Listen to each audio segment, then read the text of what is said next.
Premier Boyz, yeah. Yo, me and my team is the best in the world. You and your team looking stressed in the world. Said me and my team is the best in the world. Then you and your team looking stressed in the world. Yo, me and my team getting arrested by curves, and you and your team getting arrested by the curb. Me my nigga, oh, he ain't do shit except the robbery, nigga. He gon' do 6. Come through, bitch, styled up with new kicks, penny flow ho, and I come with 2 chicks. Cause me and my team is the best in the world. Me and my team is the best in the world. Said me and my team is the best in the world. Best in the world, best in the world. Got a star on the sky, gentleman on the cup. And I know my team burns, we got sand in the cut. Ow. Premier Boyz.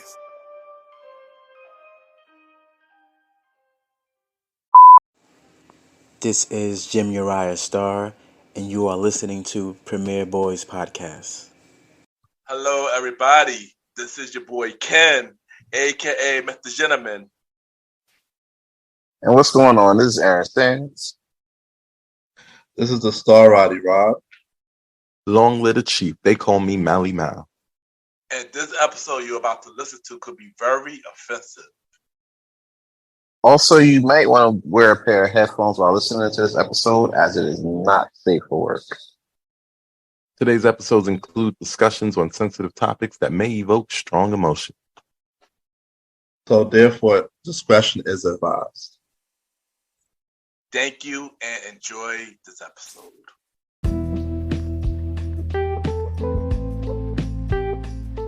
Hello, everybody. Welcome to the Premier Boyz Podcast. This is your boy Ken, aka MrGentleman. This is your boy, the star Roddy Rob. What's up, everybody? We here. And this is not your man's Aaron Sands. He's on he's having a happy anniversary. But this is, hold on, Ken, help me out, please. Long live the chief. They call me Malimal. I'm kicking it live from the top of the sky. How y'all feeling today? Yeah, there you go. And welcome to another episode of the Premier Boyz Podcast. As Long Live the Chief just mentioned, Aaron Keith Sands is not here because he is on vacation celebrating his 1-year wedding anniversary. So just want to say happy anniversary to you and your wife, bro, and enjoy yourself, man. Enjoy yourself. Exactly, bro. And there you go. And I'm gonna hold down. I'm gonna hold down. You know, you'll pack it up for this week. So I got you. Before we get, yeah. But before we get to that, how everybody been doing, yo?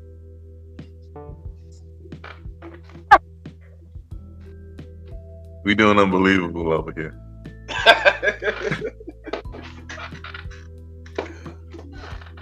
That's what's up. I mean, life's been cool. Life's had its ups and downs and stuff, but you know, just gotta power through it. You gotta take it one day at a time, as usual. Seems like it's getting warmer, so I don't know, but I'm trying to be outside again this year. Of course you are, Roddy. Of course you are. And the music is bumping, so my boy Roddy like J-Lo.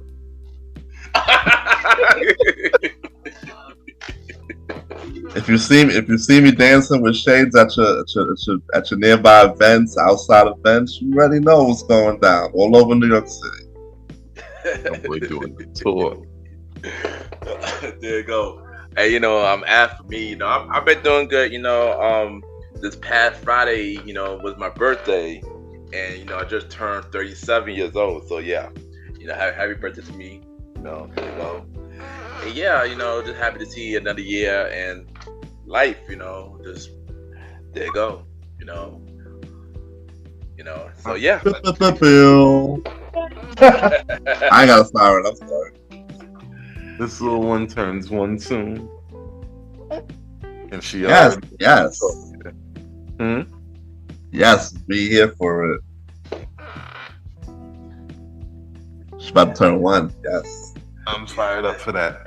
She's just doing mad stuff in my lap. Like she's moving around. She's getting to moving around phase. But don't worry. Goal is The goal is for her to go to sleep during this conversation. We're gonna work on that. But other than that, as always, life just presents its questions, and we all just looking for solution. That's where I am with it. So good. All right, there you go. And there we go. And as I just mentioned, Sans is not here, but as a birthday present, I guess, he gave me to do the pack it up for this week. So who am I gonna pack it up? I should be petty and pack up Sans for packing me up a couple weeks ago, and for him to defend his girl Cardi B. But I wouldn't be a man for that. I would not be a man for that. Sans, enjoy your vacation, and yeah, we see you when you get back. I should pack up Mali for Sexy Red, but Mali didn't do nothing wrong. All I gotta say about Mali is I blame Mali for Sexy Red. I should pack up Roddy just because. Nah, that's not right. But I do gotta pack it up though. And I got like two pack up, one small one and one big one. Oh shit. Yeah, one. So birthday for Roddy knows this one. Roddy was there. A couple weeks ago we went to this event, the spot called Home Sweet Home. Shout out to Home Sweet Home, the dope spot. DJ there. He killed the DJ. So shout out to him. But it was one thing that I did not like about this DJ though. He played too much Drake. First he plays the old Drake. I'm like, okay, cool. He plays the okay, cool Drake, cool. Then he played another Drake. I'm like, okay. Then he played another Drake. It was like a Drake night. Then he played another Drake. Wait. Hold on. Back it up for a second. We about to pack up a DJ for being a bad DJ? He wasn't a bad DJ. It was just this one thing that he did bad. I'm about to play why. So yeah, he played a lot of Drake, but cool and all dope, but you didn't play the number one song out right now? You did not play the number one song out right now? It was so hot right then. You just missed that opportunity. That's why I pack him up. It's not a major pack it up though. That's not the major pack it up though. This is like the small thing. I just feel like he missed that moment to play in a packed spot. To play the number one song right now. Not like us. And he missed that opportunity. So a guy that just played mad Drake songs in a row is gonna play not like us. Yeah. He played mad Drake. He played mad Drake. Ruin the energy. He exactly did. I mean, he played Push and Fit like that. Yeah, but it was just a missed opportunity to play not like us. I just felt like that was a missed opportunity. But this is not my main pack it up though. Now this is my main pack it up. 'Cause after this battle, if we're gonna dive into it, the DRC is getting on my nerves. So I'm packing up the Drake Dick Riding community. They delusional. They doing the most. DRC. Yeah, they are OD. Shoot, at this point they worse than Cardi B fans. They worse than AEW fans. So y'all just need to stop. Which we're gonna dive more into the Drake versus Kendrick. But I just saying though, the Drake Dick Riding community, I'm gonna need y'all to hop in a box. Stop sucking Drake dick and pack it the fuck up. Roddy go. Woo! Hey. That is something else, my boy. I did not see the big pack coming. I was familiar with the small pack it up. Because I myself was watching video tutorial on how to do the two-step when he was saying OV-ho, and I was ready. So I was kind of pissed that I didn't get to experience that moment live. Just watching it and not experiencing it. No, So I agree with the you. Back up. whole crew. Exactly. You ready? No, I was ready. I had my dance shoes ready to do it. I was ready to. That was a perfect opportunity at a pack spot, and it just didn't happen. So yeah. But to clarify, the DJ was not bad. He was not a bad DJ. He just missed that moment. That's all that was. He played like 5 Drake songs in a row. He literally did though. Some people would say that's iffy. It's hard because Drake got hits. Yeah. But he made it seem like Drake was the only choice. Yeah, no. This is how it went. First he played Push-Ups. Then he played Like That. See, now it's clear. Now I'm on your team. Now I'm on board. It was like a build-up type of thing. Yeah, right? it was a builder. Yeah, it was a builder. I thought he was playing the Drake hits. You know, like the the Drake club hits, the guaranteed bangers. You know, he did. He did, but that's the thing though. We were always affected like not like us. And then when Dance came on, then right above it, with him and Lil Wayne came on. Then something else came on for Drake, and then the model and all that shit, right? Oh yeah, the model and Drake albums. and then A Free. No, DJ Khaled. No. See now was it? Yeah. It wasn't back to back though. It was like that was back though. Those songs back to back. After Like That, it was straight back to back Drake after that, yo. Oh no, see he was no. He can get in the box too, definitely. Thank you. It's terrible DJ. I thought he made it seem like Drake was he was trying to cleanse the room to make for the Drake or something. No, he's a part of the committee. The community, sorry. I felt like he deliberately did not download Not Like Us. Man. Yeah. He didn't play none of the Kendrick joints. You gonna play other than Like Bad Blood? He played Bad Blood. He played who? The song with Tale of Bad Blood. Oh, well, he didn't play Kendrick though. He did play Kendrick. He did play Kendrick, right? Yeah. Yeah, he did play Kendrick. He played like that. Yeah. Did he play? He didn't play Not Like Us. So he didn't play Not. He didn't play Not Like Us. Kendrick, Poetic Justice. No. Oh damn! Nah. I mean, if that's the case, he should have played anytime. If that's the case, he could have played anytime. I'm dead. They violated. They stole my idea. They had the money in the marketing to put it out first. Oh man, yo, Roddy go. Well, anything you like this week? Yeah, man. So I had a conversation with Long Live the Chief 2 days ago, and I don't know if Long Live the Chief know this conversation. Mm-hmm. And it's like the younger generation, they're becoming more lazier when it comes to texting. Oh yeah, we talked about this yesterday. Actually. Yeah. What the fuck is up with that? Everything is like a fucking abbreviation now. Like, I'm not gonna lie, I abbreviate stuff, but I wouldn't write a whole text to you abbreviating the whole shit with me trying to decipher what the hell I'm saying.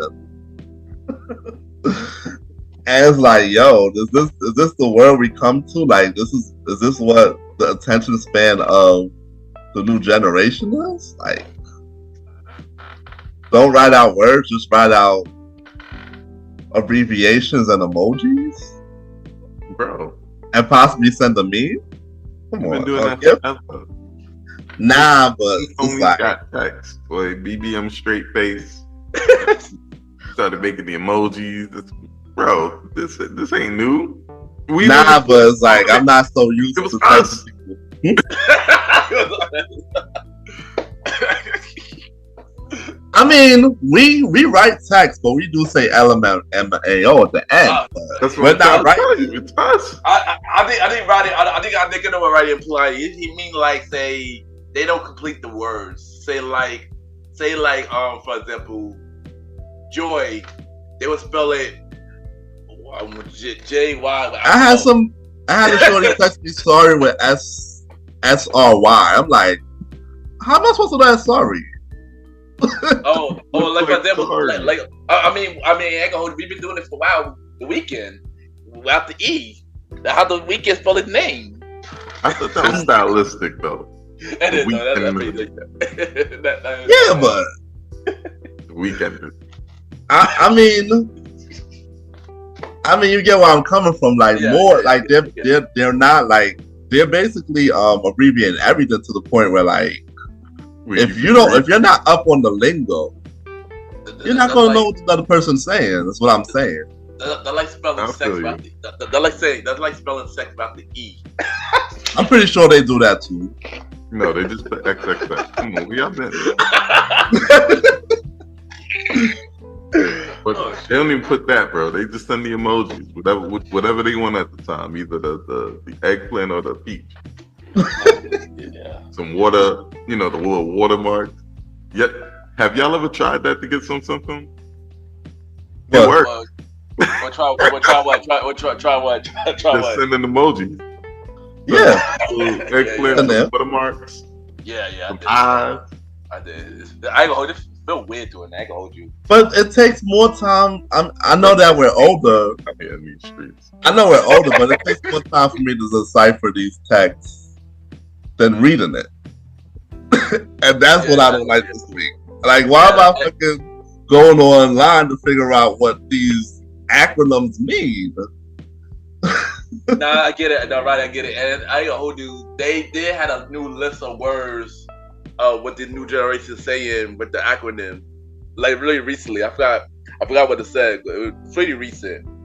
But I get it. And there's like many of them. It's not just like 4 or 5. It's like you're not keeping up with the lingo. Is what I'm saying. It's like 10 to 15. I've seen the list. Like 10 to 15. If you can forward me that list, bro, I think I'll be able. If I can find it, yeah. Losing battle, gentlemen. I need y'all to understand that. It's an ever-changing way of texting, bro. Sorry, not this generation period. The music, the texting, the movies, too many remakes. Yeah. It's weird. We in a weird time, son. Things are just going bad. Yeah. But why do I have to freaking go online to decipher a text? I couldn't even understand what the fuck that shit said when I saw it. I was like, what the hell? Can't even make out the words. It took me more time to all I'm saying, Premiere fam, it took me more time to decipher what the hell it said. To even reply to the text. That's what I'm saying. That's why I don't like this. Nah, I ain't gonna lie, y'all. He showed me the text. I was right there on everything until that last section. I was like, See, you got it. All been caught up to me. Are we out of touch of the lingo? Yeah.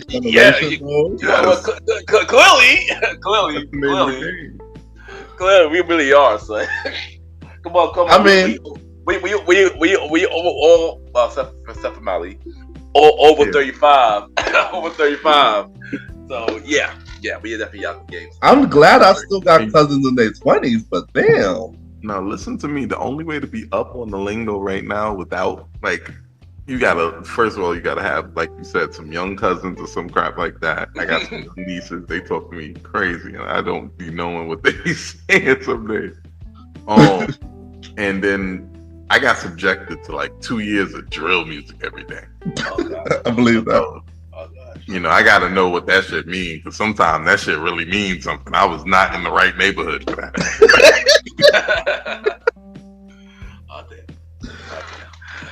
Yo, Mali, what's your honest guy for this week? Shoot. Oh, right. Yeah, well. Oh, shoot.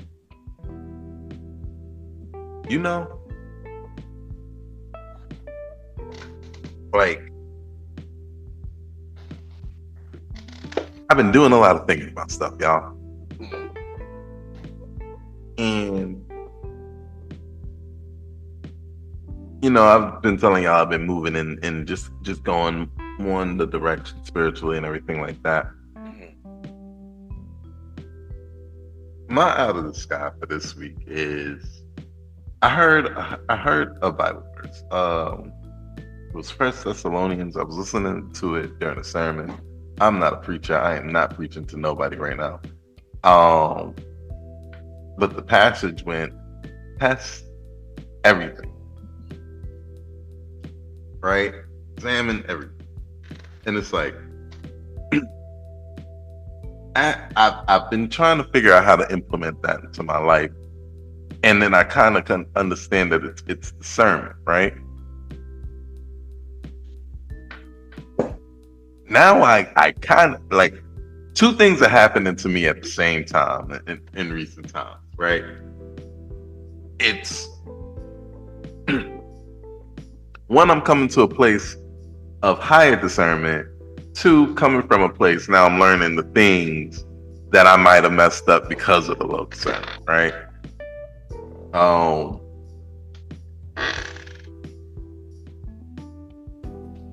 I guess I say that to say this. A lot of people, when you are resistant to change, change is inevitable. Whether or not you resist change, whether or not you try not to change, change will happen to you anyway. Right? Everything that gets changed is not necessarily good, and everything that stays the same is not necessarily good. That's why I guess, you're supposed to examine everything. Lately, I've been learning just how true that book is. Even like if you take away the theological aspects of it, like I feel like everybody should read the Bible. But back to what I'm saying.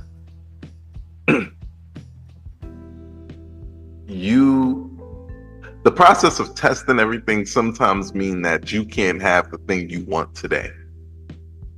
I need y'all to just be quite clear about that, right? Sometimes you gotta wait for some shit. There's a bunch of my brothers and sisters in jail right now because they wanted to scam their way to the top. There's a bunch of my brothers and sisters in jail right now because them PPP loans came back fraudulent. Certain things, when you're looking for change,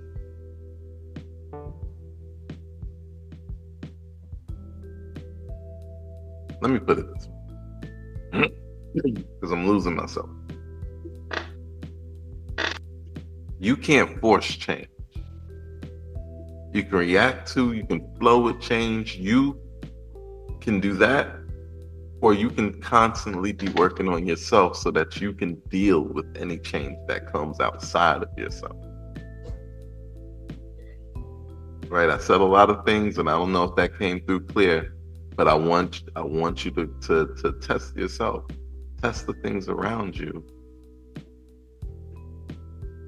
and just ask yourself, are you willing to outgrow change? And that's my out of the sky. All right, there you go. That's Malimal, out of the sky. So Get out of the sky, though, bro. Yeah, that was a good one. That was a good one. I ain't gonna hold you, bro. I agree with the change. Like, as the years go by, like, things has been small changes and big changes in our lives. Yeah. Right. Yeah. No, that was a good one. Saying no more. Oh shoot! Wait! Hold on. Before I finish my out of the sky, also, super duper happy birthday to the gentleman Ken. Right, his birthday just passed before this recording. Definitely wanted to shout out the damn executive producer out here. Just another big birthday for my bro, man.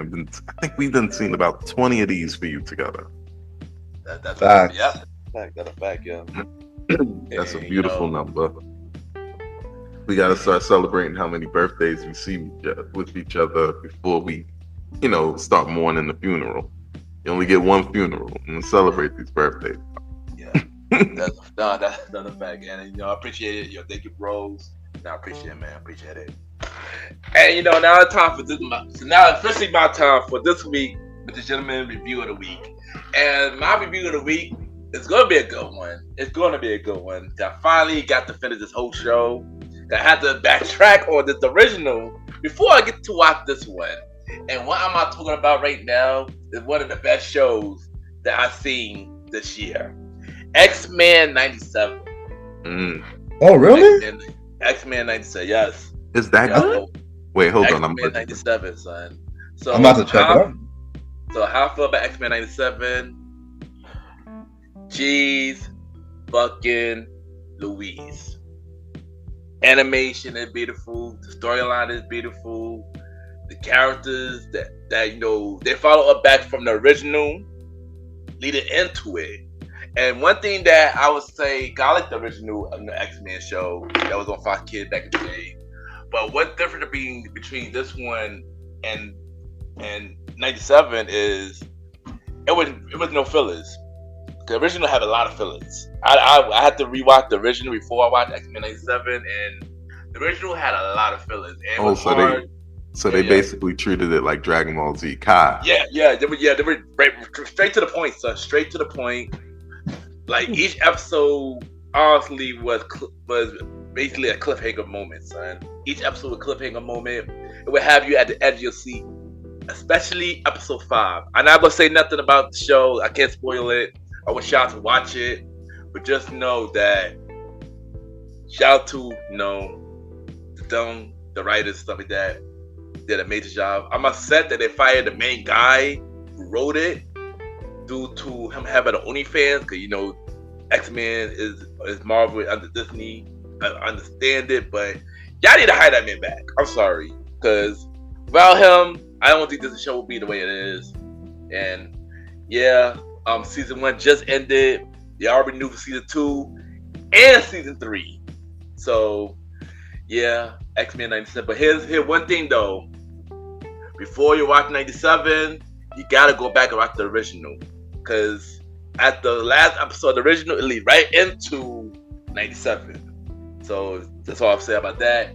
And my rating for X-Men 97, I can't give it 5 stars, man. I can't give it 5 stars. So the first time this season, we're gonna go Infinity and beyond with the gentleman. Facts. Yes. I'm about to watch that. It go beyond. It go beyond. Yeah, I call it now. Hold on, Dave Meltzer. Did you just break your scale? I broke the scale. Yep, that's the new name for break the scale. Beyond with the gentleman facts. That's the new name for breaking the scale. Beyond with the gentleman. Facts. Basically more than 5 stars. Basically. Right. And that's my with the gentleman review of the week. True. And this show is so good. This guy at 100% on Rotten Tomato. You said 100. 100%. Yes. Not even the person trying to troll. Perfect. Yes. Now I gotta see it. One of the best scores for any show this year, I believe. One of the best score for any show this year. So I believe. Where is it available? Disney Plus. Okay. Disney Plus. Yep, there you go. And yeah, X-Men 97. G Louise, man. Premiere fam, check that out. Yeah, but just know, episode 5. Yeah, it go. Yeah, this new episode 5 is serious. That's all I'm gonna say about that. Episode 5 is serious. Best episode out of the whole series, though. Episode 5. There you go. Now time for the premiere news. And first thing first, we've been talking about this topic for the last 2 episodes, but it's time to conclude this episode. And of course, we're gonna talk about Kendrick versus Drake. So let's recap a little bit. We're gonna recap a little bit because Roddy missed last episode. As you know, Drake, Kendrick, they were cool. Kendrick went on Drake tour. Kendrick released a song, along with Big Sean and Jay Electronica called Control. It's this many people on the song. When we was really a diss, it was more of an acknowledgement. But Drake took it as a diss, and then ever since then, he had something towards Kendrick. My bad. You put me on just now. So they was beefing over Control. Drake didn't like Kendrick because of Control. It was an interview about it a long time ago, and he just didn't feel away. But everybody else that mentioned on the song was happy that he was mentioned. Drake felt like it was a diss, but it really wasn't a diss. It was a diss. But they were supposed to respond on wax. They wasn't supposed to get in their feelings. That's what. Yeah, it was like one of those like Control. I didn't feel like you Control with this. I felt like it was like, yo, I'm coming for the crown, and y'all my guys, y'all my boys, but I come for the crown. That's how I look at it. Control was a diss. It wasn't a disrespectful diss, but he literally said, y'all niggas can't wear the crown in New York no more. I'm the king of New York. A nigga from Compton said he was the king of New York. That nigga said you got about as much chance of surviving as bungee jumping with a condom strapped to a dread. It was a diss. I was talking about everybody the names he mentioned. You know, Pusha T, JD, trying to go Big Sean, Drake. You know, all of them. But out of everybody, Drake was the only one that took it the wrong way. But you know, Drake. You know, years later, Drake just dissing Kendrick subliminally on songs, a whole lot of songs. And then First Person Shooter came out. You know, him and J. Cole. Which turns out Kendrick was supposed to be on that song, from what I heard. But you know how that goes. The big three conversation on that song. Kendrick pretty much had enough, and then like that came out, and Kendrick dissed Drake and J. Cole. J. Cole got to the beef. Might delete later with 7-minute drill. Then delete the song, apologize. Then Drake came out with Push-Ups. And then came out with Tailor Made. Then Kendrick replied with Euphoria. And replied with 616 in LA. We went back to back on them. Back to back on them. Drake came back with Fanny Matters. Then an hour later, Meet the Grams with Kendrick Meet the Grams. And then a day later with Not Like Us. And then the next day with The Heart Part 6, where we heard live when we were recording. And then turns out that was pretty much the end of the battle. So after everything y'all heard with this battle between Kendrick and Drake, who do y'all feel won this battle? Kendrick won. It's as somebody like who wasn't like so into the actual bars in this battle, like they had some good jabs at each other, they had some fun spots, but it was nothing. Basically, the actual lyrics they were spitting wasn't putting them ahead of each other in the battle. It was what they were saying to each other. So as far as like lyrics, I put them head and head, still put Kendrick in the W spot. As far as impact, it's Kendrick by a country mile. You are in the club dancing to songs about Drake being a pedophile. First of all, the West Coast got a club song that could hit the whole country. That's crazy. Yeah. Like the freaking radio, not the radio station, the record labels are trying to block the song and get it down and get it out of the app, but it's too late. It's in the atmosphere already. Yep. And first of all, Kendrick, also the Heart Part 6, Drake put up the white flag. He said he's not doing it no more. That's the other reason I know he lost. He submitted. He submitted in the white Drake, the Heart 6. He got wrapped into submission. That's crazy. Yeah, pretty much. Yeah, I would keep an eye on this battle for most of the time and stuff like that.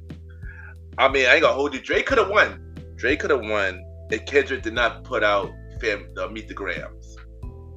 I feel like Drake could have won if Kendrick did not meet the Grams, but honestly, with a long shot, Kendrick didn't run lyrically. He is a better lyricist than Drake anyway.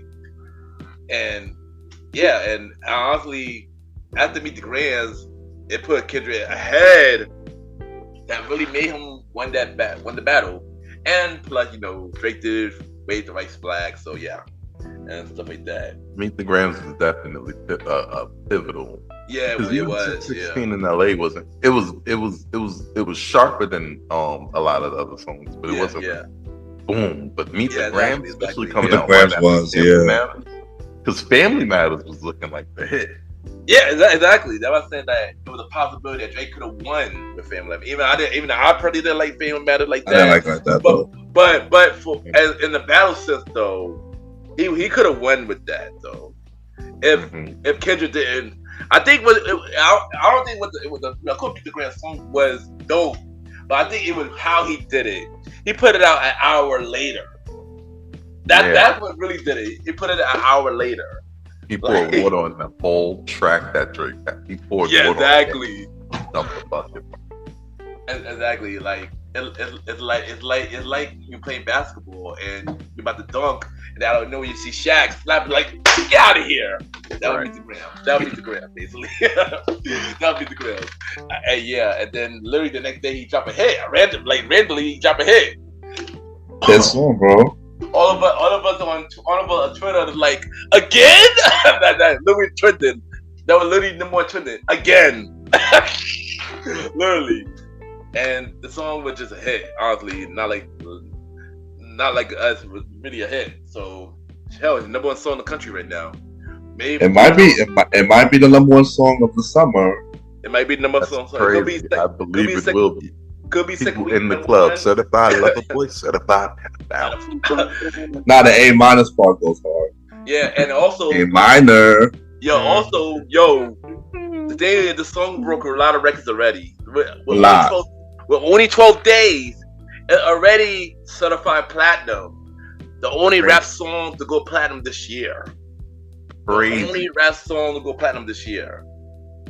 We don't know if this could be number one for a second week because this episode will be out already and we won't have the Billboard results because Billboard results drop on Monday. You know, we on a Sunday breaking the fourth wall, but yeah, you know, yeah. I think at this point I've heard so many DJs remix the record to appeal to their crowd, like. Yeah, I've heard a reggaeton mix. I heard a Latin mix. Even heard a Kids Bop version. Yeah, and send me the link to the Kids Bop version. I heard it was too, but no, not taking away from that for Drake. He is a dope artist, but he's not stealing stuff. But you know, this won't change my opinion of Drake though. It did too. It won't. I don't. Wait, you said it won't change your opinion? Yes, it won't. It won't change my opinion. Are you sure? No, about listening to him. I mean, for me, yeah. Are you sure? I mean, it's different. I'm still gonna listen to Drake. I mean, I'll say that I listen to classic Drake. I listened to Drake before he wasn't the same. After that, yeah, I can't listen to this later Drake. I was never a big fan of the later Drake anyway. But I mean, I just put he's an entertainer though. He's not a rapper, he's an entertainer, son. He went against a real rapper and lost. Drake was like John Cena. You know, got us through a long, hard period of time without. Yeah. Got Brock Lesnar. I feel the only reason I would think honestly, from just listening to his hits, I guess I wouldn't think anything of it. But I'm talking more about the meat of the matters. Yeah. Right. Kendrick Lamar really won this battle because he alleges that Drake is a pedophile. Heavily. Yeah. And that he had a second child that he was also hiding. Yeah. And he told the first child that Meet the Grams hit for me just because he told the first child that his daddy sucks. Yeah. That's crazy. And then told his daddy that he was bad at raising him. Yeah, and the thing is now that a lot of stuff is coming out about Drake now, slowly. Like a lot of stuff coming out, slowly coming out about Drake now. But see, this is I'm sorry. That's what I was leading into though. Yeah.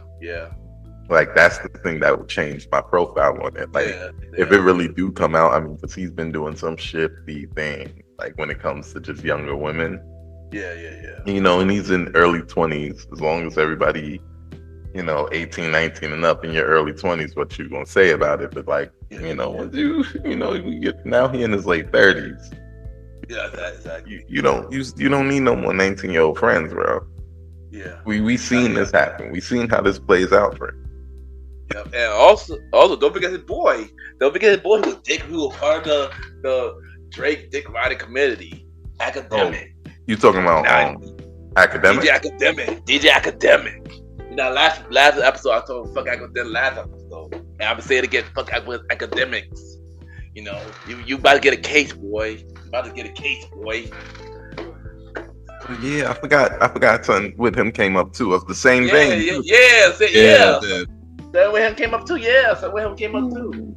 So close to the sun. Everybody flew too close to the sun. Yeah. But even who hanging around Drake? Yeah, exactly. Kendrick pointed out this one guy, Baka. Yeah, exactly. So it's like, yeah, so it's a lie.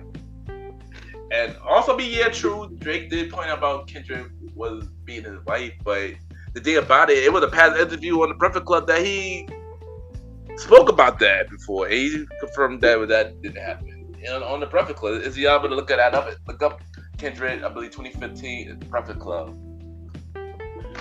So that's what I'm saying too. Yeah.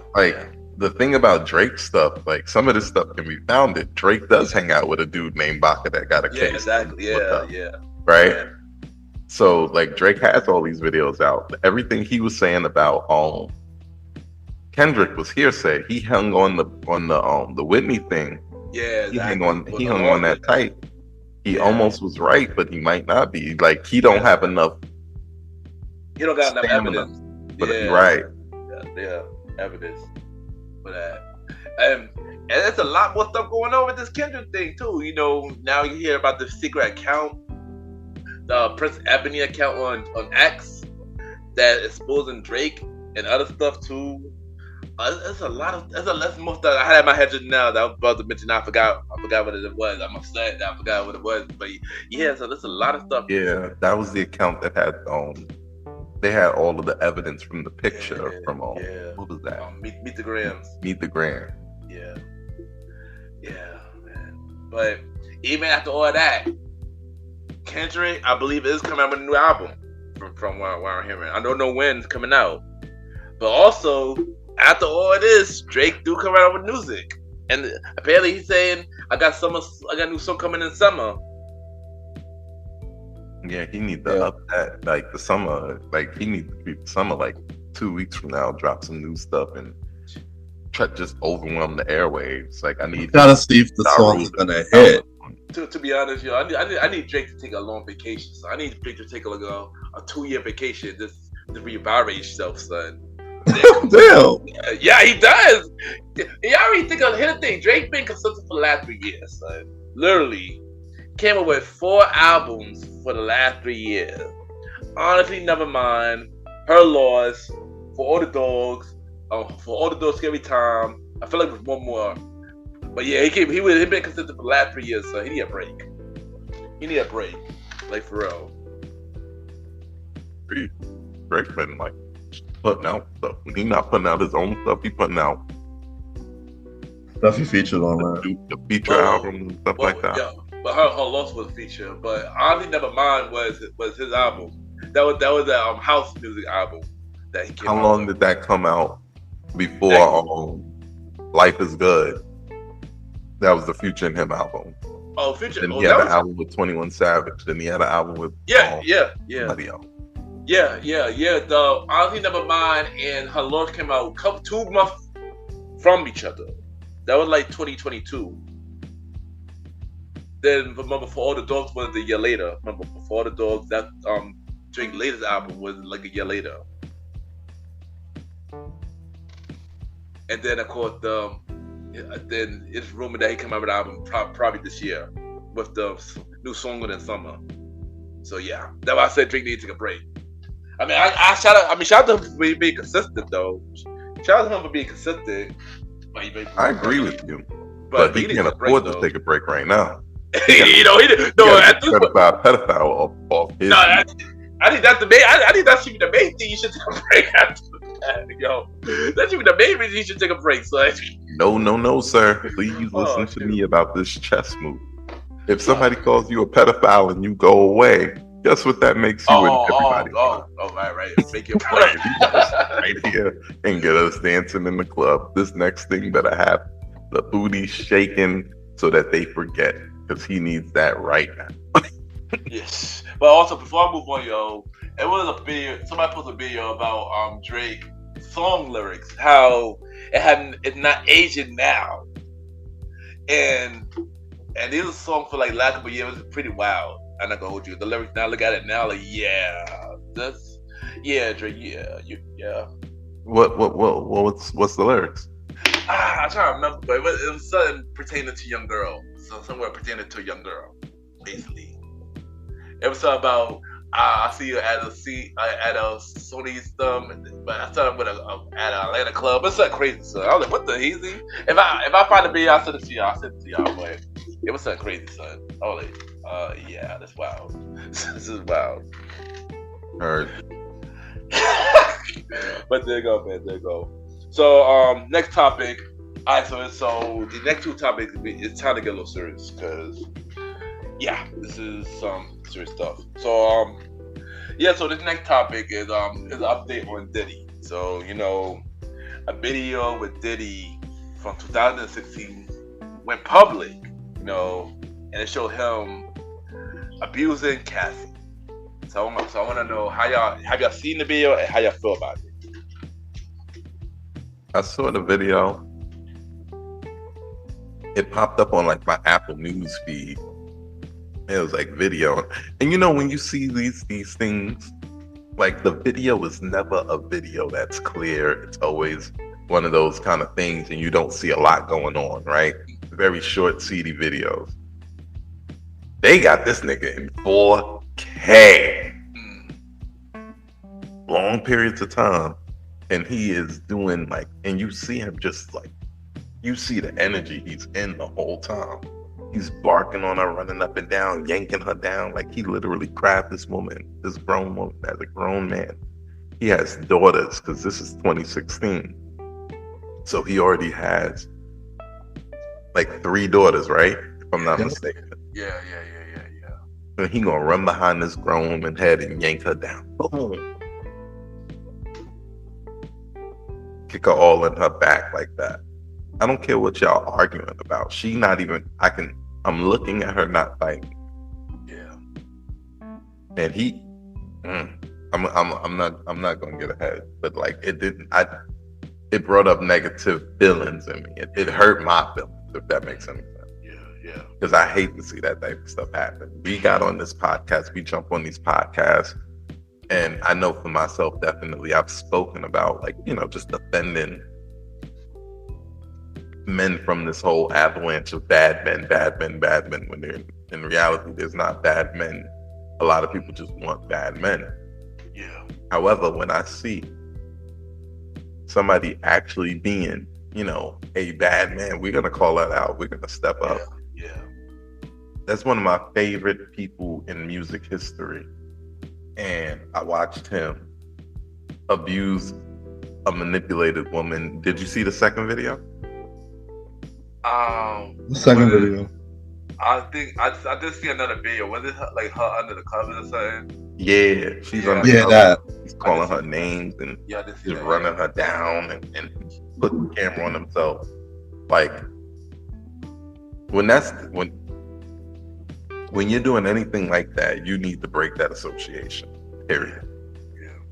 You're already there. You're already somewhere where stuff could go wicked. It's me. Hold on. Before I get ahead of myself, Roddy. Chime in. Yeah. Domestic violence, bro. Like, shit's crazy. Like, I'm watching that video. I'm just like, oh crap. He really went in on that girl, like running her down and beating the shit out of her. It's not fun to watch, and it just shows really, that she was. You don't know what she was going through other than that. She had a whole she had a whole case with him. But now we're seeing in real time from the video footage. That was video footage, but now the LA court is talking about dismissing it because it was so long ago. Yeah, this is definitely outside the statutes of limitations at level. Because he didn't, in the videos, cause any grievous damage. He didn't hurt her real bad, like where you can see. How do we know? Because she's still walking around unhurt. What you mean? How you know she didn't have bruises and black eye? We didn't see her after the. the statute of limitations doesn't allege that she doesn't have any healed bruises. It says once the bruises heal, you got to move on. That's what it does. So you're supposed to report it in that moment?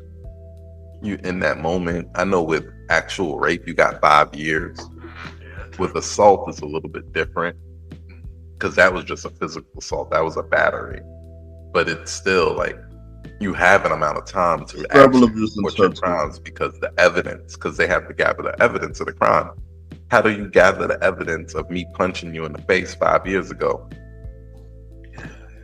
With a video, that actually makes sense.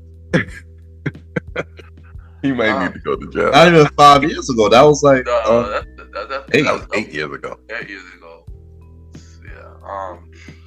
That's why LA said that it can't be proven in court because it was so long ago. I don't know. And the thing is, that's tough because what I just said, because at first it made sense. Like, of course, it's 8 years ago. You know, you can't gather the proof, blah, blah, blah. Yeah. But it's like, I'm looking at the video. He did this and he was not punished for this crime. Exactly.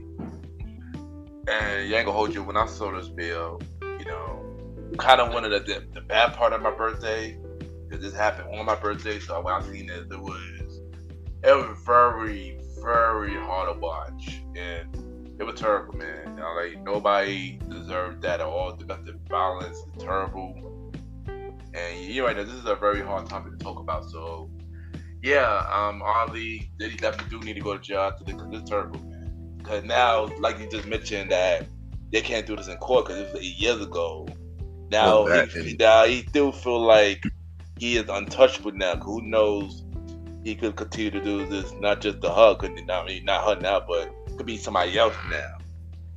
That's true, but it's tough because, even if you put him through the process, here's the thing: in a court of law, what he did doesn't get a special title because he did it to a woman.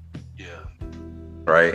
That's still a petty assault. Like, if you beat up somebody outside, nobody's throwing you in jail for 10 years. Yeah. Especially if the person got up and walked away. Like, yeah. Right?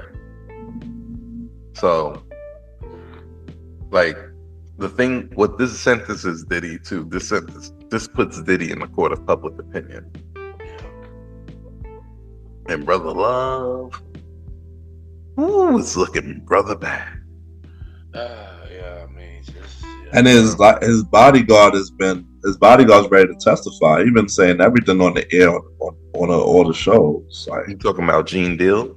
Gene Deal, yes. Yeah, that man been spilling the tea forever on everything. He's been talking about even him beating up Misa Hilton and beating up Kim Porter on a tropical island. It was somewhere, I forgot, Bermuda or something.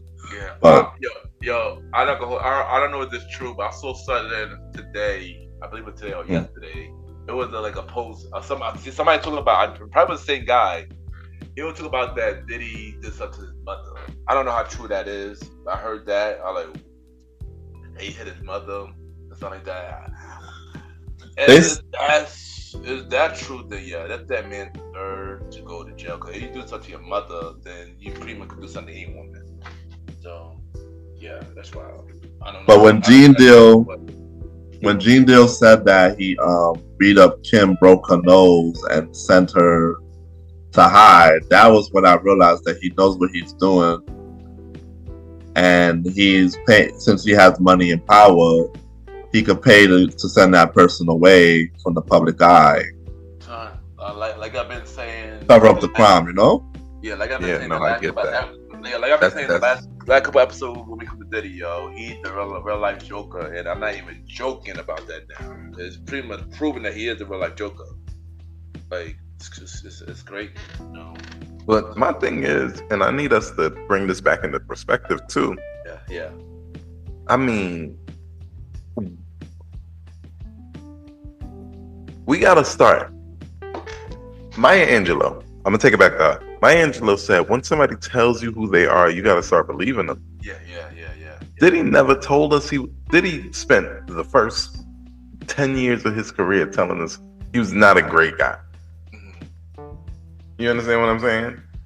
Like these they tell us these things, and here's the thing, and you could believe this, you could not believe this, you could take it or leave it. You speak things into existence. That's why Tupac became as crazy as he was at the end, because he started speaking that stuff into existence over himself over a period of time. Right? And it's the same thing for here. Like Diddy been on these tracks talking freak stuff. Like go back and listen to Me and My Bitch. There's a little interlude. It's Biggie's song. I got another song that y'all can listen to. Listen to last night, but listen to the very end of last night. When you go listen to press play, listen to the very end of last night. Yeah, I know what you're talking about. The voicemail part. I didn't think of nothing of it at that time, but then somebody played it today on their story, and it made me like, oh crap, the signs is right there. But I'm telling you, and it went over our heads. Yeah, it went over our heads. Real over. Because watch this. I remember hearing that voicemail, and I heard it very recently too. I heard it maybe like 2 weeks ago. And the first thing I thought is, oh, it sounds like he's pretending like he's having the same type of phone call from Me and My Bitch. Yeah. And I said, and then I started putting the things together. But I'm going back to this. Nigga never told you he was a good person. In fact, he explicitly told you he was a bad person. He said he was a savage. I'm a savage. I get whatever. Anything I have, I can want. Yeah, exactly. It's crazy that all the songs was there and it went over all our heads, basically. It's crazy to me because I've said it for a long time, and y'all know I've said this, especially when we were young and everything like that. I said Diddy could do no wrong. Yeah. He made Bad Boy, blah, blah, blah. I used to put Diddy on such a high esteem. Like, I don't think I did all this. Yeah. I had the first paper I got to do, right, where they said pick somebody to write about. I think it was a Black History Month. I was in 3rd grade. I did Diddy. Right? Did Diddy. So I had a high esteem for Diddy since I was very, very young. So hearing all of this, seeing all of this, and then going back and just thinking about what I was hearing from him, what the energy was always being put out was. And it's like, why am I surprised? In fact, why did anybody trust him to not be this? Why everybody think that everybody, it's just this, it's just that. These people are acting out some aspect of their lives at some level. And for whatever reason, I can't tell you why they're doing it. You want me to give you a reason? I got something to say. When you think about it, it's like the Dr. John and Mr. Hyde and stuff. Like, they're showing one persona, but then when you get close to them, they show a whole different persona. Because to the outside world, you just hear the good music, you hear the songs, you just hear about him jumping on the tracks and rapping. That's one persona that majority of the world knows. I'm not talking about making the band, I'm not talking about the headlines, I'm not talking about none of that. That's the other persona that people are finding out later. So people are painting the story, of the person. Yeah. I also feel like every time me and Roddy go on the old school show, talk about these topics, something always happen with them. So Diddy, Nickelodeon, we got to pick better topics for those school shows, son. Something wrong with the person, son. But before we get to the main event topic, we got another thing about Diddy. So as of today, Diddy posted an apology for everything that he did, what happened with the video and stuff like that, and stuff like that. My question to y'all is, how y'all feel about that apology? And how y'all feel about the apology, basically? People gonna say it was insincere.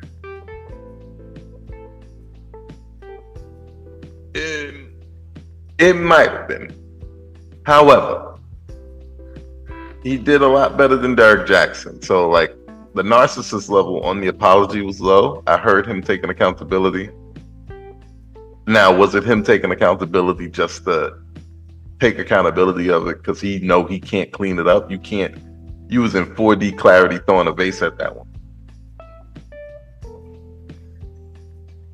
And that one's hard to meter out too. Let me say something about the apology. I feel like the apology was the apology to everybody. I feel like the apology was not to Cassie directly though, and that should have been the thing about the apology, and he didn't do that. Like he was just trying to clean up his image. That See, that's yes. It was, yeah. It was the apology was more to make the image clean, but it wasn't to what he did to Cassie or any of the trauma they put through. I think that should have been the apology. You know, should be focused on her and her only. Right. But yeah. How you feel about it, Roddy? Action. You did him. I'm like, I saw his apology, but I feel like he did it. He's like, oh shoot, I'm exposed from this video. Exactly. That's the reaction I got from him doing the apology. Yeah. Right. Oh shoot, I'm exposed now. Yeah. Right. I have to come out and say something. Yeah. And he shouldn't have did that because, and I'm sorry to cut you, but he shouldn't have did that because remember when he first started fighting the cases and the stuff with the lawyers? He's talking about not saying any of these things, not talking about it, but yet he reneges on it every time because he knows the evidence is out. Yeah, basically. But yeah, I hope this was a lot, and we know there's gonna be a lot more to come out on this topic. So we pretty sure we're gonna get back into the topic because clearly we've been covering Diddy through pretty much most of the season anyway. So we've been covering this since last season. Remember, because the payment popped off back in November. Oh right. Yeah. Right. No, well, we were off the air in November though. So it was. We did the recap. Yeah, it started in the recap. We started. So that was pretty much in December. Like, yeah. Basically, yeah. Earlier this year. The whole year, basically. The whole year. But of course, we will get back to the topic when we get any more updates on this topic. All right, so now it's time for the main event topic. The main event, and we've been putting off this topic for the last couple of weeks because of the Kendrick and Drake situation. This one thing happened between March and April was a documentary called Quiet on Set. That was the dark side of childhood television. Nickelodeon, Dan Snyder, stuff like that. It was a 4-part documentary, and a 5th part that was more about putting some of the cast talk about stuff that happened. Yeah, and what they went through and stuff. And it was a lot. It was a lot. So my first question about Quiet on Set: how y'all feel about the documentary as a whole? So the documentary as a whole was enlightening because the things that they're saying are going in line with the changes that I was seeing on the program.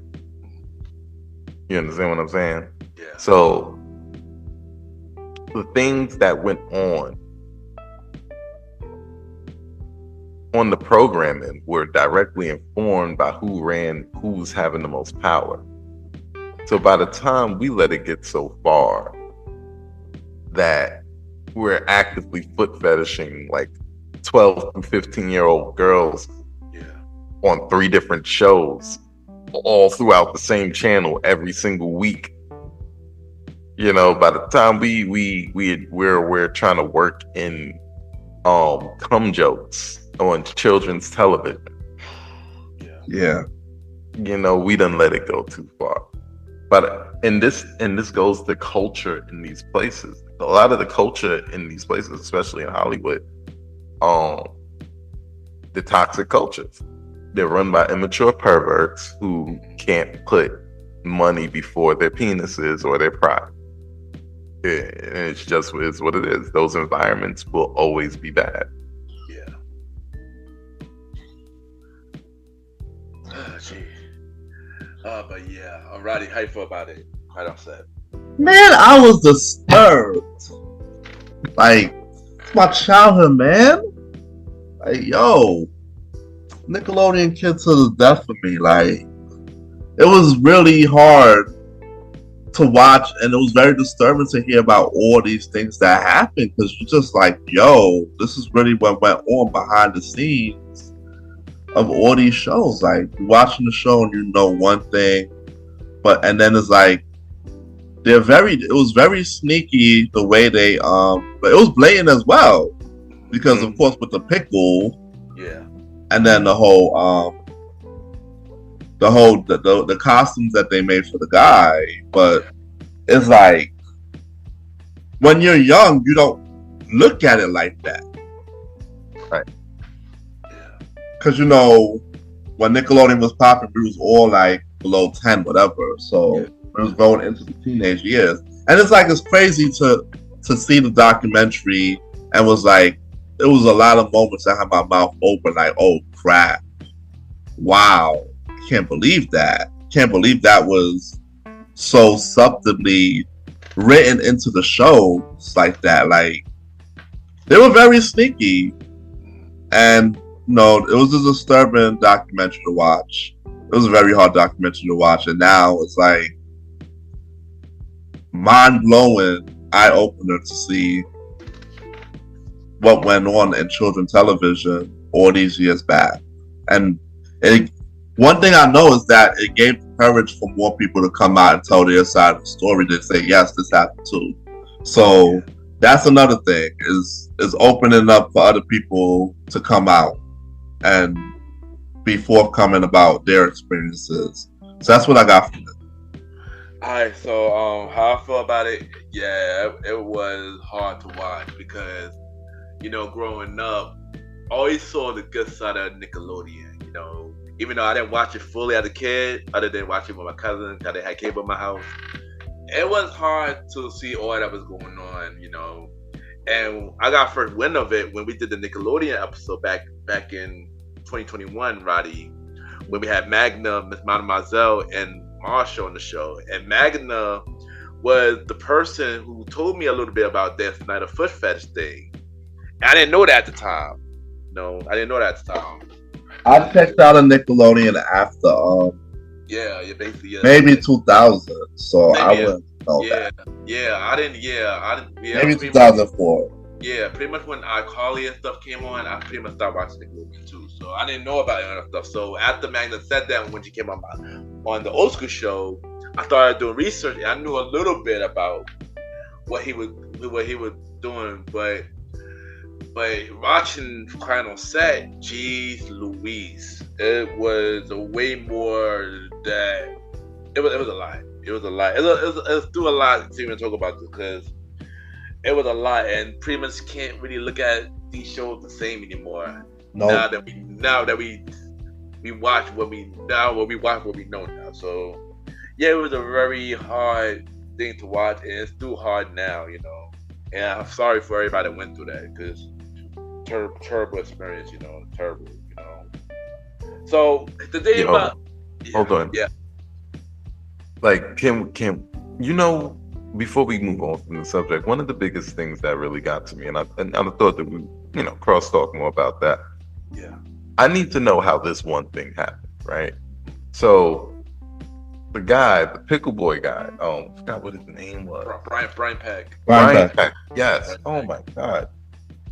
So Brian Peck literally was on all that, doing these, little sort of funny bits. I guess they could be funny. Even when I was a kid, I didn't find the pickle thing funny. Me either. I didn't get it. This was season 6. I remember I watched season 6, and right. I noticed him there, but I never really noticed him there, because he was quiet. He was just there. But I always felt like it was weird. Yeah, I noticed him, and he was weird. It was, you chalk it up to that like absurdity, just a hilarious thing happening weird. Okay, this wasn't the funny thing for me. Yeah. Now let's talk about this. So he literally not only raped a cast member who would become a star in a pioneering show for you guys. Yeah. Right? On children's television as an industry as a whole. He got in trouble for it, went to jail for it. Yeah. Sort of. You only got a year or something like that. Yeah. For consistently molesting a 14, 15-year-old boy. Yeah. to the point where he gets out of sorts and he's calling him fiend and blowing down his phone like it's disgusting stuff. But that's not what I want to talk about. What I want to talk about is he did that, went to jail, and was back on another children's set. Yep, Zach and Cody. As quick as Zach and Cody. Yeah, that was wild. Yeah, that was wild. And look on screen again. Yeah, and on top of that wasn't even there. It was more stuff. He was on movies.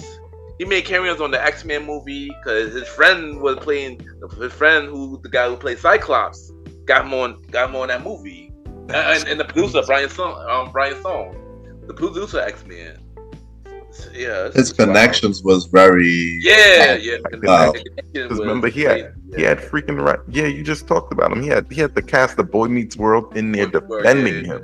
It was cast of Boy Meets World.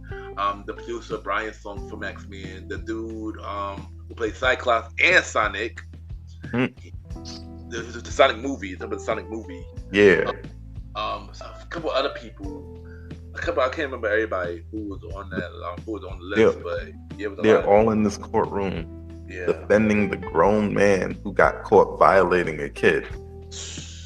Yeah. And so it's like, and the crazy thing about it, we don't know what he did on Zack and Cody. Who knows if he did something on that too? You know, right? Until Quiet on the Set, the Disney version come out, which it will never come out. Disney can't do it. If somebody tries to do it, they will stop it. I guarantee you. Yeah. So I already heard people on Disney side before we get back on track. I heard people on Disney side already saying like, I can't wait for my NDA to end. So that's serious. A couple of people on Disney already. Yeah, already. So, but I get back to the main topic though. No, we still on topic. Like, well, let's get back to this. How do we let a whole convicted child predator who just had sex with the star of a TV show right back onto a set right after? He probably still had probation. He is a literal registered sex offender. Yeah. Because he has to be. Because he committed a sexual offense. Well, he had to register as it. He had to register. And he literally was on a children's television set. Yeah. He got booked in 2004, was on a children's television set by 2006, 2007. Yeah. And it's like, okay, the Christian in me forgives everybody, but like there's forgiveness and then there's wisdom. Yeah. Right? The guy that struggles with the kid, you don't put him in a place with kids. Yeah, not at all. But it's wild. But here's the thing: it's a lot to unpack on this. So what I'm gonna do is shout out to Miss Mojo. If y'all listen to Miss Mojo on YouTube, shout out to her. She gave me some key facts about Quiet on Set because it was a lot. It was too much. So I'm gonna name some things, and I guess we're gonna break it down. Sure, let's get it. Yeah. All right. So the first thing I got is Amanda Bynes replaced Katrina Johnson. Yes. My bad, Katrina Johnson. And the reason why Amanda would replace her because she was getting older, she was getting overweight, and then Snyder said this to her as a kid that you getting big, and I was like, wow, that's messed up, you know. It's in his showbiz. Yeah, definitely didn't deserve it. No, she definitely didn't deserve it. The way she got replaced, she didn't deserve it that way. Pretty much body shaming her, basically. No, absolutely not. Yeah. I don't believe she deserves it. That's the name of the game. Yeah. The next thing is gender discrimination and a toxic work environment. Yeah. When the two writers had to share the salary. Yeah. How the hell you got two people sharing a freaking salary? And then you hire a mother freaking person who gets a full salary with no experience. Yeah. How you get away with that shit? And the fact that he only did it to the woman. Mm-hmm. That's the crazy thing. He only did it to the women too. That's messed up. He should be ashamed of himself for treating them people that way. Yeah. Because that's crazy. And they have limitations on what they could do on taking off and all of that stuff. Yeah. An hour's work. Yeah, pretty much. Wow. All right. The next one is sexualizing the female cast. Basically the young cast of iCarly and Victorious and Sammy and Cat and all those other shows, basically. I'm not gonna hold you. There's one video that they showed on Quiet on Set, and I never watched the show. But seeing this video of Ariana Grande, pouring the water on her, that was mad uncomfortable, son. Yes. Now I still don't understand to this day how that was aired. Yeah. Like, because there are other adults that have to see it before it gets on TV. But they were probably looking at it like, oh, he was the last person to see it. Yeah. This is wow. Would lead to the next one. Inappropriate adult humor. Pretty much stuff that we enjoy as a kid, but we watch it now and basically went over our heads. Basically, pretty much the wild stuff that happened that we thought was funny as a kid, but really not funny now. It was a lot of that. It was a lot of that on, like you just mentioned at the beginning, the cum shot. Yeah, the cum shot, right? Zoe 101. Yeah, Zoe 101. Yeah, and it's crazy. And then this guy was spraying with the lotion at the girl thing. Oh yeah. They did a lot of that stuff. Like, honestly, as I started to grow up, I just thought they was just being weird and immature. So I was I guess I don't like Nickelodeon no more. Okay, let me, watch a documentary. Yeah. No, I was already off Nickelodeon by that. Yeah. The jokes were just getting gross. As a bigger kid, I didn't mind my little middle kid programming. I felt like it kept me young. I got to do enough reading in school. It's just I don't like gross stuff like that. I like funny. I don't like gross. I think the only show I do watch on Nickelodeon was, I believe, All That. I think I stopped watching All That was season 7, season 8. I did season 7, I believe. That one when they have Gabrielle and Jamie Lynn Spears on there, and the black, I forgot the black dude name. Brian Hearn. Brian Hearn. Yeah. You'll have to get into him soon. Yeah. That was another thing too. I wasn't watching so much of the end of all that either. When Dan Schneider got more and more power, he got more weird decisions. Yeah. Because I remember the scene with him dressed up as a fetus thing, but it didn't really, like I said, I didn't really notice it during that time. Then watching it now, like, wow, okay, yeah, that's crazy. Which led to my next thing now. Racism sketches starring black child actors. Oh, yeah. And I know the one thing that he mentioned was about him running with a cookie, with a pack of cookies, with Frankie Muniz was there, and they said that he was looked like he was selling drugs or that. Yeah, selling drugs. Yeah. Cookies. Yo, Yeah. Actually, they automatically typecast him as a skeevy dude. Yeah. And it's crazy. I used to watch it. I saw that episode live when it first came on, because that was the season 6. Oh, you saw it live? Wow. Yeah, I saw it live, but like I said, you didn't think none of it at the time. Yeah, at the time it was probably freaking 11, 12, I believe, during this time. 11, 12. So I didn't think none of it. No, I didn't think none of it. So, but one thing that the parents were the biggest supporter. I mean, if you really care and love your kid, I know you're gonna fight, because the mother of Brian Hearn was causing a lot of commotion, and they kept telling her, "Yo, calm down. Just do this for Brian. We want to take Brian somewhere. You taking Brian where?" So she was she blamed herself to saying that for her acting out and being overly concerned about what was being seen, what places she couldn't go, her being an active parent and just trying to protect a kid that he got booted off the show. He got kicked off the show. Yeah, pretty much. Yeah, because you know why? Because active parents blow whistle. Yeah. So like, I hope. I know she feels bad, but she 100%. Well, I seen the show. He's like, yeah, she did do the right thing. Thank God.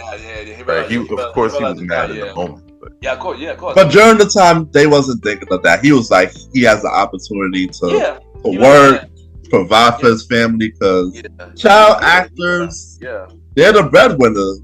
That's a fact. So that's why they're like, yo, anything they say, do, you do. Because the next person will come on the set and take your job tomorrow. Yeah, exactly. Right.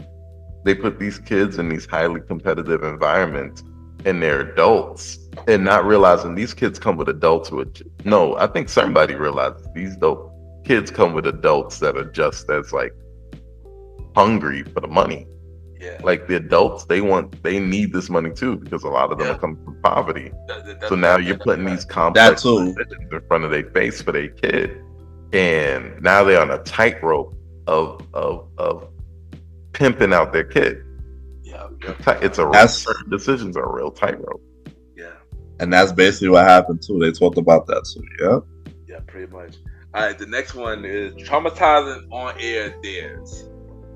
Oh yeah, I watch on air dares.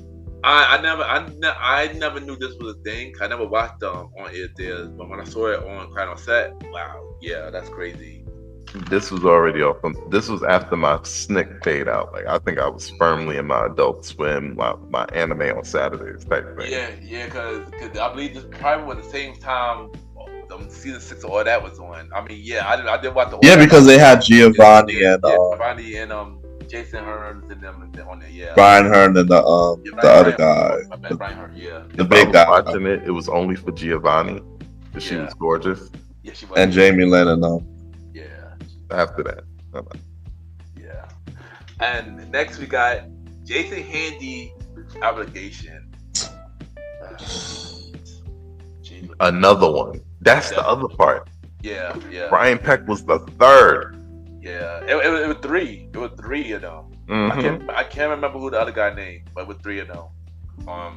The three guys. It was Handy, it was Peck, it was Handy, it was Peck. And then I forgot the other guy. It was another guy named. Yeah, I can't remember what other guy named, but he got booked. He got quick. Either way, this is the one with the little girl that appeared on the Amanda show, and the guy was emailing her with. That's Handy. Yeah, that's Handy. Yeah. Shit was so disgusting. Like, yo. Mm-hmm. And then they raided his house and found out she had a whole bunch of shit.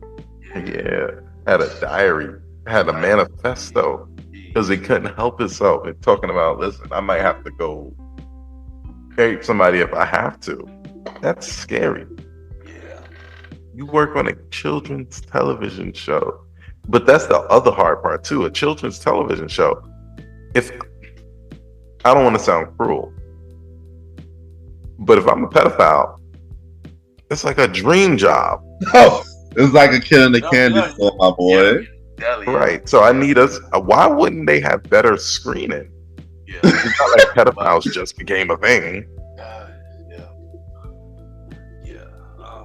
But it's hard because if somebody, I can't write like me or you, right? We can't tell what each other's thinking, right? You standing next to a guy, he's thinking that kid looks great. Yeah. You don't know that until he actually does something and get caught. That's the hard part. So I can't. It'd be unfair to try to minority report. Yeah. And I think Handy got a short time in jail too. Yeah, he did. Yeah, I believe he did. Yeah, he did. So like all these people, they getting off scotch free. I think it's more because of them being, no offense, but because of them being white as well. So it's just really a sad thing to see that they're not getting the punishment that they deserve. Because how you get registered as a sex offender, go to jail, come back out, everything's all good, and you back on children's set. Yeah. Like life didn't really stop for you. You didn't learn your lesson, so you Literally just had a hiccup in the road. Went right back to work. Especially because the person has a lot of connections. Yeah, man. So it's not hard for them to get work again. Yeah, sad. It's just wild, sad. That's why this thing was going down so much. Yeah. Next one, we spoke about this a little bit already. Brian Peck and Drake Bell, basically, you know, and that situation. Yep. I mean, the father, I gotta recommend him. Oh yeah, we got to shout out to Drake Bell father, man. Drake Bell father, I forgot his first name, but he was like you said, Mally, the parent that cared and the parent that was a siren. That he was the one that was saying, "Yo, why is he touching Drake like that? Drake could put that on. Yeah. I don't want this guy near Drake." And then they was trying to brush it off like Brian is just gay and that's just what it is. You know, they're just trying to brush it off and make it seem like it was nothing. Yeah. Hold on, pause right there. Yeah. You're not going to tell me. I'm already worried about a grown man touching on my son a little bit too much. You going to tell me he's gay to make me more comfortable? Yeah, That was their excuse. That don't make it. That don't make it better, basically. That don't make it right. better. So I know. But during that time, they was trying to make it seem that you could forgive. But I understand, because I'll be pissed too. I mean, it's your son. You want to be there for him. You're his coach, and then of course, Brian Peck manipulated him into firing his dad because he's like, "Oh, your dad can't come on set. He's making you miss opportunities. He shouldn't be here." But that was just a manipulation tactic to push his dad away, which worked. Yep, exactly. I was just about to say that. And I gotta hold you. I do appreciate Drake Bell for opening up about that. You know, and I know that was hard for him to do. So yeah. Finished with him. I had something else to say. Oh, my bad. What else you got? My bad. What else you got? Do y'all blame the mother for allowing? Yeah, definitely. For allowing Brian Peck to manipulate her to have Drake spend the night? Oh, 1,000% I love it. Talk about it. Like Brian knew he could get that because the relationship there was all messed up. Yeah. He knew he could. He manipulated the situation, but the fact still remains. Mr. Bell told these people, "Okay, fine. I'm gonna let you have your way." I know he was heartbroken because now his kid don't want to really deal with him. Fine, I'm gonna let you have your way. Just don't let him alone with this one singular, specifically named person. What did she immediately do? She sent him into a situation where he would spend overnights with the person that the father of the child said don't be near. Pretty much, yeah. Or because she didn't want to drive him to the stuff he had to go to, which was an hour or two away. Right. But there's people who were like stage parents that go hard and just did it. You know, woke up early and drove their kids, went everywhere with their kids. Right. The guy who was Corey. What was the guy from Corey in the House? What's his name? Kyle Macy and his brother. Yeah, and Chris Macy. Kyle Macy and Chris. His mother did an interview, and she said, "Oh, I never left Chris Macy alone.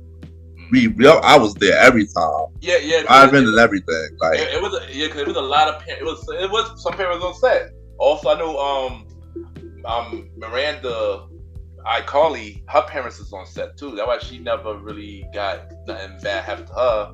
But also shout out to Jenny Trainer, you know, the one who played Spencer. He protected those kids on his off day on the set of iCarly. Oh really? Yeah. Wow. When he was there. Yeah. But back to what I was saying. I didn't know that though. But that was great when I heard that. Yeah. Back to what I was saying. I knew that also because Brian Peck and Drake Bell, that was a whole episode. It was, yeah. It was. Drake Bell's girlfriend mother was the one that realized something ain't right. This man can't be calling you, texting you, calling my phone, throwing up your phone, and you telling him that you don't want to go somewhere, you with the girlfriend. Something's wrong. So that time he had to get therapy and then confess. So I commend her for raising her eyebrows for that as well, because if she didn't, that stuff would have took longer to go down, you know? Yeah. Right. Yeah. So the next thing we got is Raquel Lee racial experience on the Amanda show. So if y'all heard, they showed it on Part 5, which she made a big thing about it later, because they told her story where she was on the Amanda show and they were playing a game called, I forgot what the game called, and then Amanda would keep spinning her on her face, and it never kept spinning her, and she wanted them to stop it, but it didn't stop, and they put her to the side saying that, she the star of the show, and you just basically got to deal with it. So that was basically her experience on that show, and yeah, that's pretty wild. Somebody spit on your face, and yeah, that was eat it. wild. You wasn't planning on having it. You didn't. You can't spit in my face if you don't tell me we're about to do this and I don't agree. Yeah. Right. Period. Once Yeah, I don't agree to something, it don't happen. Yeah.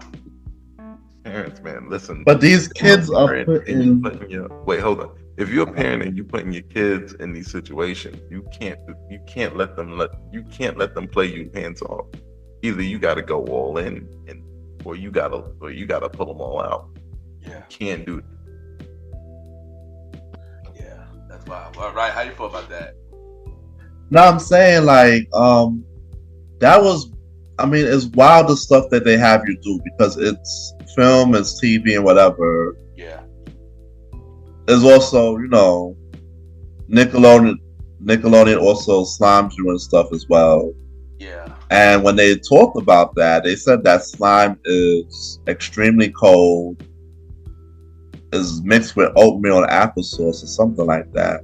So, yeah, these are the things that they have to do to keep their job and to keep being on the show, because you don't want to just be fired or sent home because you refuse to do what the script said, Yeah, but it's terrible though, spitting on a girl's face and she wanted to stop and she had to deal with it. That's terrible, son. Yeah, that's not right. No matter what the remember the on-air there, the guy had to go into peanut butter and the dogs was licking him and he was like, nah, I don't want this. I don't want to do this. Yeah, right, man. There's a bunch of times the kids spoke out and said they didn't want to do something. Yeah, it's terrible though. All these kids have to go through for real. And another dude from all that, season 6, I believe his name was Shane Lyon. He was also head on by Brian Peck as well. He mentioned this on episode 5 of Quiet on Set. Mm-hmm. Yeah, I'm like, and like I said, wow, that this man do have a job, do going places do wild to me. And then also after Quiet on Set was done, Dan Snyder had a apology interview or whatever you want to call it. Have y'all seen that? Oh yeah, definitely seen that. Yeah, he had where he was basically saying, I was a bad boss, but I wasn't a manipulative abuser. Yeah. He had a dude interview who was, I believe, also was on. He was on iCarly, I think, and he was interviewing. I guess his name is Tebow. I think his name is Tebow or something like that. I don't know, but yeah, it was like a whole. I believe it was like 40 minutes interview, just him apologizing and talking about everything. It seems staged. I'm not gonna hold you. It seems staged. Just like we said, with Diddy, just to don't seem genuine. It seemed like it was just to clear up his image, but not exactly apologizing for his actions, But yeah. Yeah, I feel the same way about that. Yeah, but that was everything that was on Quiet on Set. Yeah, but everything I mentioned, Miss Mojo gave me like the key facts. So everything that I didn't mention was the key facts from I don't say. But Dan Snyder was also watching porn, and it was visible. So like people on the set could see while they're walking by and stuff. You know how he was. That's open, like, and then they had them do sexual stuff to each other, acting like it was crazy. Like the female writers. Oh yeah, that part was wild. Yeah. The fact that they don't have a lawsuit from earlier, like I don't care what world, that thing the lady described. Yeah. Like them making her act like she was getting sodomized. Yeah, that was wild. Yeah. But we talked about Amanda Bynes and the stuff that happened on the show. Like what? Penelope Tain. The name Penelope Tain, remember? I'm trying to remember. Tain is a sexual word, and Dan Schneider didn't want the writers picked the executives, producers picked up on the fact that this character's named Penelope Tain, but then it was trying to play it off when they came around. The Nickelodeon executives and said, "That's nothing." But they knew there was a sexual word between the anus and the penis. That's what I was saying. I ain't gonna hold you. I actually forgot about that. Oh yeah, the tank thing. Yeah, I forgot about that. Actually, thanks for bringing that up, Roddy. I actually forgot about that. I go with you. It's crazy the stuff that they got away with it, but it was very subtle. All the stuff that they was doing, and of course Amanda Bynes. She went through a lot. Yeah. Poor Amanda. Yeah, I mean, and a lot of people, other people that who wasn't on Quiet on Set went through a lot. But some did spoke out. Some wrote a book about it. Jennifer McCurry is one who wasn't on Quiet on Set, but she spoke about a lot. Amanda Bynes was spoke about a lot. I'm pretty sure something with Jamie Spears, probably something with her, but she's not going to talk about it, And many other stuff happened outside after Quiet on Set that people talk about now. Like there's not pressure Jennifer McCurry to drink is one, and Angelique Bates experience on all that. And what happened with her was that Snyder yelled at her in front of everybody, and she was bullied on set by the cast, and she was upset because Keenan was there. She felt like Keenan didn't do nothing about it because he said Keenan knew about it, but yeah, it was and stuff like that. And then Angelique Bates was only on there for like 2-3 seasons. She was on there for a short time. Yeah, like 2-3. Yeah, I think for like three. Yeah, I think it was 3. Right, like they wasn't surviving as long. Like in the later season, that's something we should have picked up on too. Watching it, remember, like the first 5 seasons, the cast didn't change a lot. They might have added somebody, but they wasn't letting nobody off. After that, season 6 and on, like. People was popping in, popping out, going. I think the only person who stayed through longest from the original cast was Josh Server. He was on it from 6 seasons. I guess because. Oh really? Yeah, he was the longest cast member. He was the longest cast member. All that. He was on it for 6.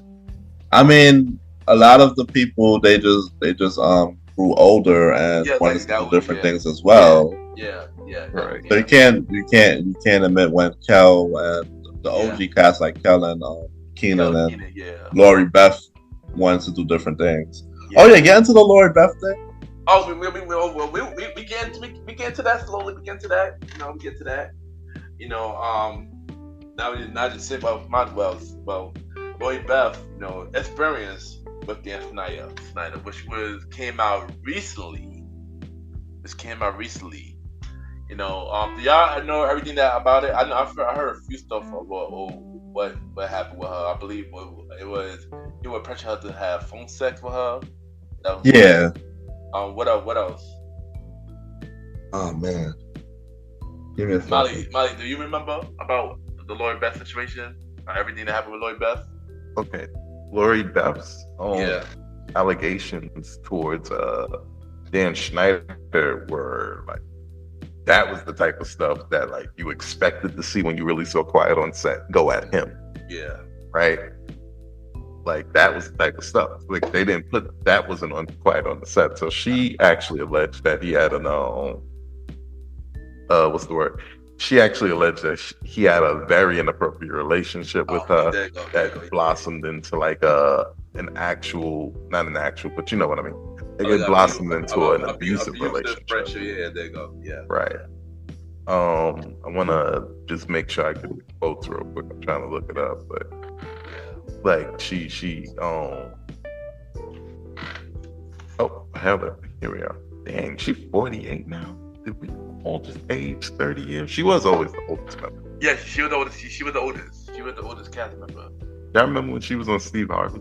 Yeah. That was right after. Literally, like kind of like a years after. So sexual abuse began when she was 19. Okay. Schneider called into the office, showed her porn against her will. So that's definitely terrible. I feel like it was the first time he preyed on me. He was verbally abusive on set, showed her porn, fondled her, initiated phone sex. Schneider, who ran multiple kids TV shows from the 90s to 2018, and he was there for a minute. When he was fired, this is we are talking about this currently. Denberg says Schneider barred her from the set of the Amanda Show after she became worried about Amanda Bynes' health. Following her departure from all that, Bynes asked Denberg to visit. She saw Bynes being overworked. Denberg told Schneider's boss, Brian Robbins, and she got banned. So that's that. They basically burnt out and destroyed Amanda. And Lori Beth Denberg was like, hey, don't do that. They said, you don't be here. Schneider still says that all of her allegations are false. Of course. Let me see. This is his quotes. The allegations are, quote, wildly exaggerated and in most cases false, quote, as I previously stated, there were times, particularly in the early years of my career, that I made mistakes and exhibited poor judgment as a leader. He stated, if I did that with respect to Lori Beth, I sincerely apologize to her, but I cannot apologize for things I did not do. He is taking no responsibility for Lori Beth's things. And I feel like he did it just because Lori Beth was the overweight older kid. Yeah. Like he's the one that you can get away with do the things to and not be in a petty aisle. That's one. Yeah. But two, he already treats women terribly. Exactly. And I do agree. I think he definitely did do it. I don't think Lori Beth did nothing wrong in that situation. I was happy that she came out about it. And like I said, more people gonna come out about it too. You know. So yeah. It will also lead to this next person. Hold on, Roddy, you got anything to say about Lori Beth? No, I'm good. And it'll lead to the next person who originally had an interview on the Club Shay Shay show, Cal. He even spoke about his experience with Dan Schneider on there. I didn't listen to the whole interview, but I heard this one part about it. Well, he said that Dan Schneider also yelled at him in I believe an abusive way, and he walked off, and Dan Schneider woke up on set too. So pretty much yelled at him as well, at Cal as well. So yeah, but it's crazy. Dan Schneider, that dude really do be bugging, man. And now Dan Schneider is upset about everything and quite on set, saying the documentary lied on him, and now he is suing the producers of Quiet on Set. So yeah. So any final words, y'all, about Quiet on Set and everything? Like Roddy said earlier, it's a little, it's disturbing to understand that was going on. But like, honestly, like, we've been doing this show for years, and we keep exposing more and more and more and more and more of this crap. Like, from like everywhere, all the old stuff, because people aren't perfect and people are often more terrible than they'll ever let on.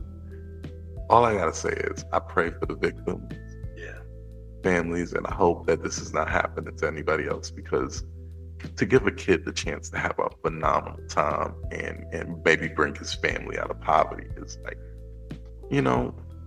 that seemed like a great thing, but now you can't even do that because once again, perverts can't put money before their penis or their pride. Roddy, go. Yeah. I don't understand why, like, Dan Schneider thinks that all these allegations are false. He just didn't want to be found out. Like, that's why he's trying to sue the producers of this documentary, because he's found out about everything. I mean, he was fired from Nickelodeon when they had the foot fetish investigation in 2018. Yep. It's just this is the icing on the cake. This is everything. And do this. He gonna out himself. He gonna mess around. And he didn't want to be exposed for everything full grown. We still have accusations that he got some girls pregnant on the set. And that's a lot to talk about. That's heavy. I didn't even want to get into that because that is heavy. If we talk about but yeah.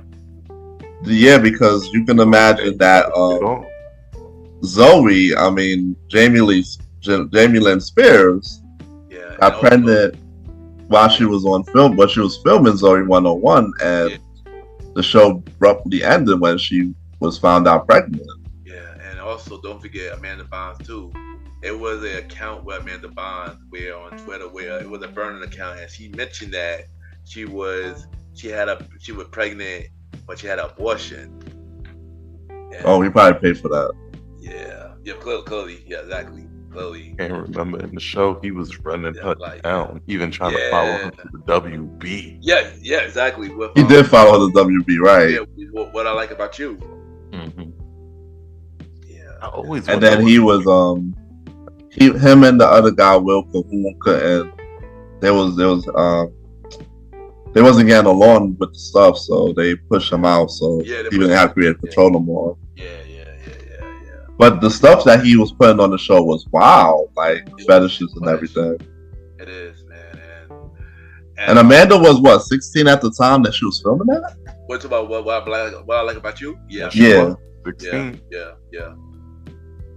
And they had adult situations that was way over her head. Yeah. And the right end. But it's like,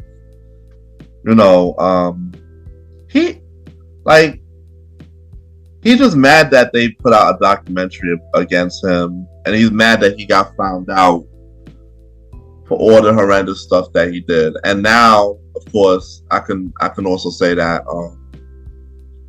more people's gonna come out. Yep. More people's gonna come out. It's not gonna be over. We still don't know if Ariana Grande is gonna talk. Because she was definitely shown on film doing a lot of stuff. Now we got to see what her mental was during that time. Yeah. If she comes out. Yeah.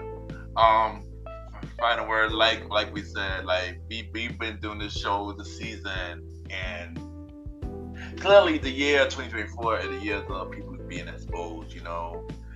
We spoke about Diddy. He doing his apology, but he only doing it just so he could clean up his image. It's not sincere.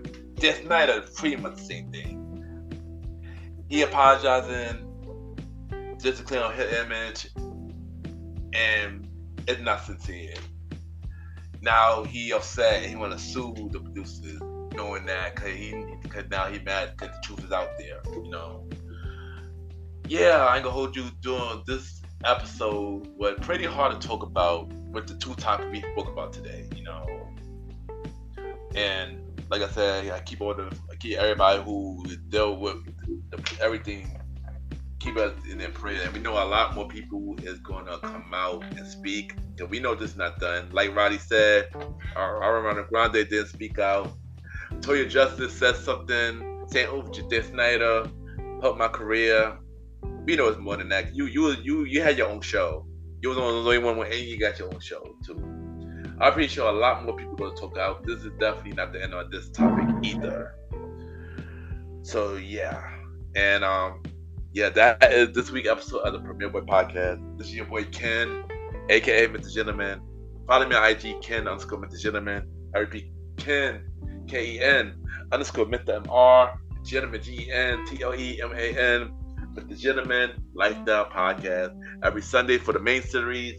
Every Thursday for spin-off series Thursday, where we have shows like a conversation about music. Every first Thursday at 12 p.m. Date Night Talk Podcast with myself and Miss Bonna B. Every second and third Thursday at 12 p.m. And the Old School Show with myself and the Star Rider Rod every fourth Thursday at 12 p.m. Season 8 of Mr. Gentleman Lifestyle Podcast, September 15th. Spin-off series Thursday return in October. Chill! And you got me, the star, Roddy Rod.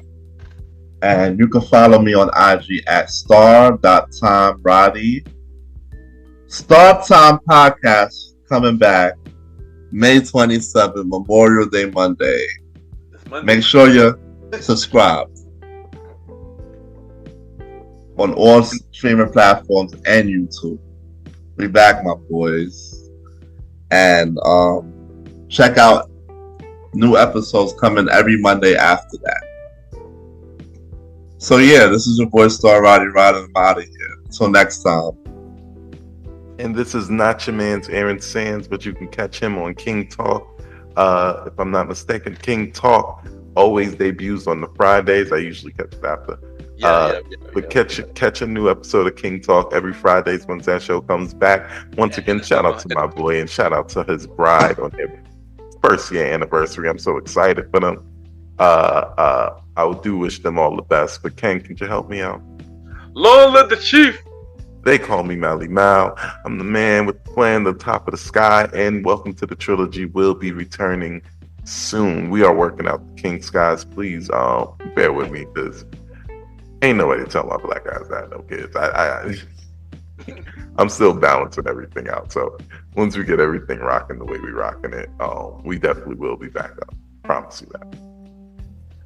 Alright, there you go. And you can catch us, the Premier Boy Podcast, every Wednesdays at 12 a.m. This is your boy Ken, aka Mr. Gentleman. This is your boy Aaron Sands. And this is your boy, the star Roddy Rod. And they call me Malimal. And we out.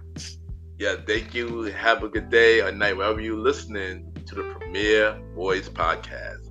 Chill!